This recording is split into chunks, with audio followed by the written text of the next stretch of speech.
Happy October. I am ready to do my reading recap for September. I wrote it all down on the back of a receipt because I'm so bad at preparing for these videos.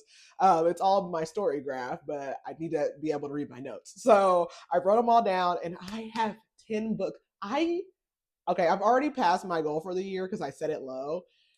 If I keep this up, I could hit 100 books this year. I'm not going to say I'm setting a new goal, but that would be insane. That would be insane. But whatever, that's not the point of this video. Let's talk about all the books I read this month. I'm going to drop in my story graphic for the month so you can see everything that I read. Let's talk about these books. So I'm going to go in order. I started off the month. I actually did not finish a book until halfway through the month. So I read 10 books from the 14th of September through the 30th.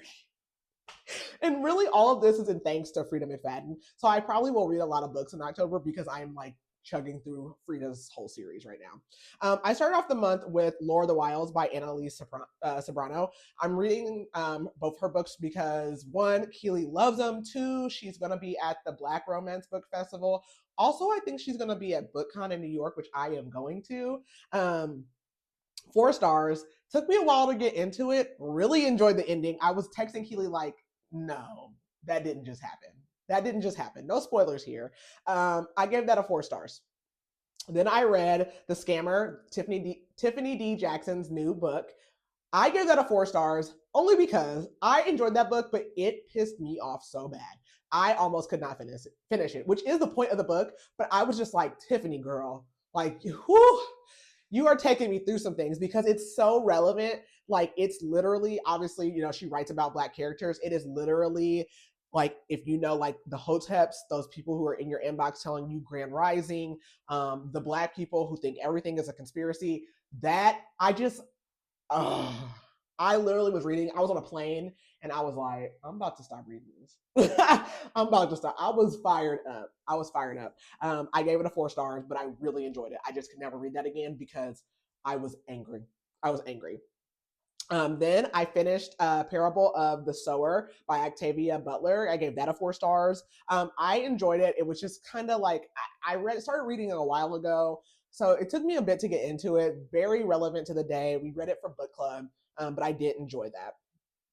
I actually don't have any 5-star books for this month, and that's not a bad thing. Everything's not going to be a 5-star. All the rest of my books are Freida books. However you feel about Freida, this is how I feel. They're all enjoyable to me. This is just mindless reading that I can read and enjoy.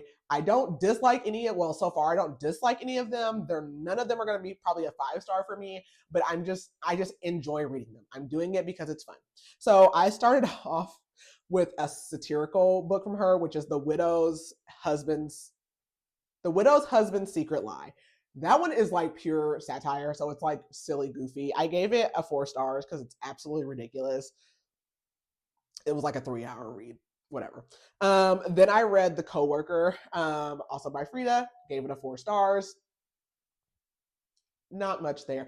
I will say with Freida, I do have a hard time picking who the person is. Like, I'm an idiot though. Like, I read and I'm like trying to like pick the person out, but I'm like, is this person a red herring or are they really the person? And I'm really not good at that. Like, I read for vibes, so whatever.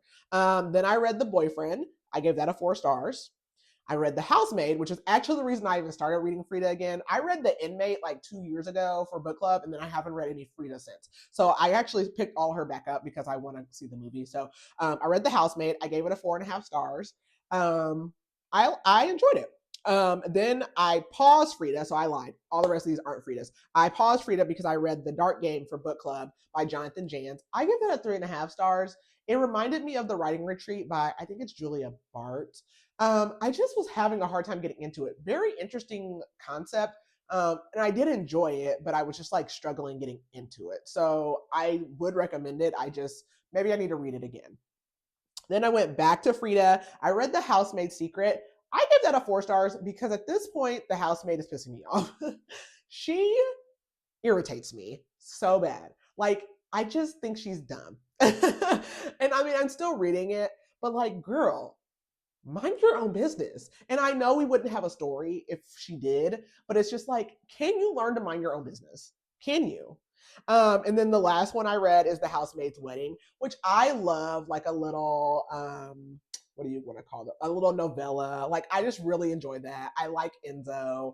I gave it a 4.5 stars because it's cute and I just really enjoyed it. So that is everything that I read for September. I will be back. You'll see the same outfit and everything because I'm gonna record it next, but I'll post it the next day. I'll post it tomorrow. I'm gonna come back with my October TBR. But let me know what you guys read in September. Did you have any 5-star reads? How many books did you read? How close are you to your 2025 reading goal? And I will see you guys tomorrow.